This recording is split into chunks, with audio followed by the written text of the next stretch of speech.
Hi and welcome back to another winCC tutorial, which is number 13.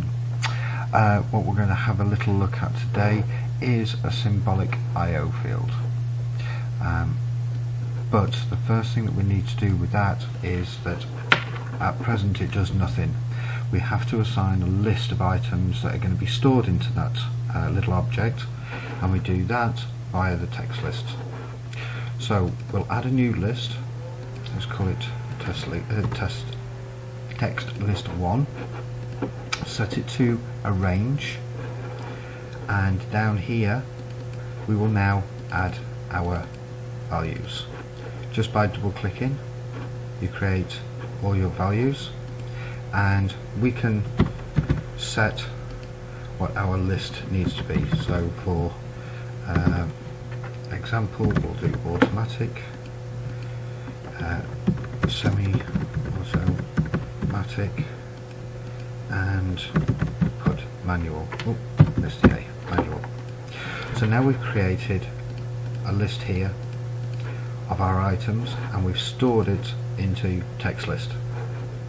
If we now go back to our tag, and we're going to put another tag in, we'll call it list 1 underscore value.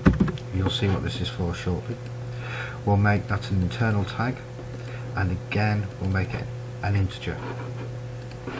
We go back to our object on our main screen here, and we select it, and under the general headings we'll make it an input only.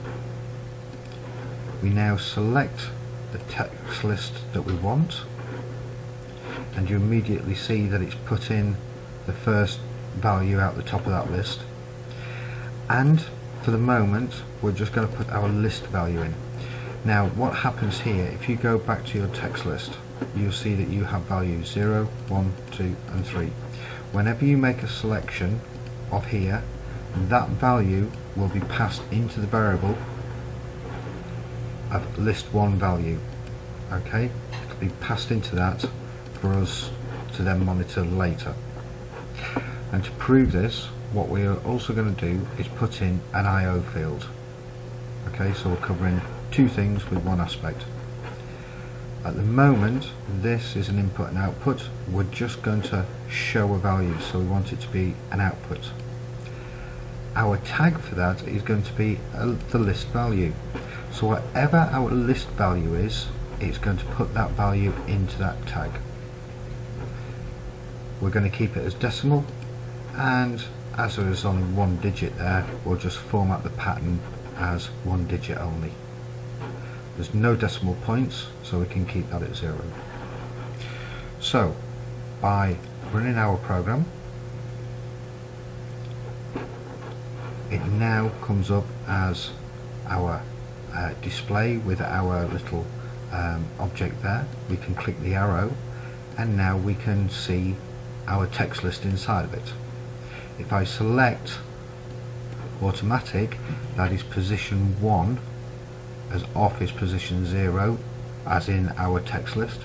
So if I click automatic, our little value changed to 1. Semi-automatic is 2, manual is 3, and if I go back to off, it's 0. So there you go. You can now select a text list where you've created a text list, you've added in your values into your list, and you've got your values there. You've then added that text list to your object, and in your object the process tag is the value that you've selected from the list, and then we've displayed that value into an I/O field.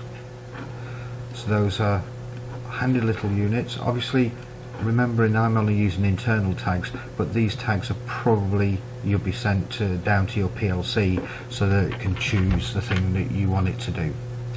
So there you go, there's a quick video of the I/O field and the symbolic I/O field, and an overview of text lists.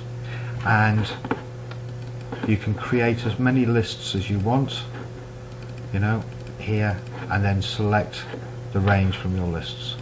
You also have the graphics lists, very similar in the sense, so you can choose graphics and then put them onto your screen depending on what the value is. So your buttons could change their look depending on the value that you're in. Okay, I hope that's been informative and useful, and I look forward to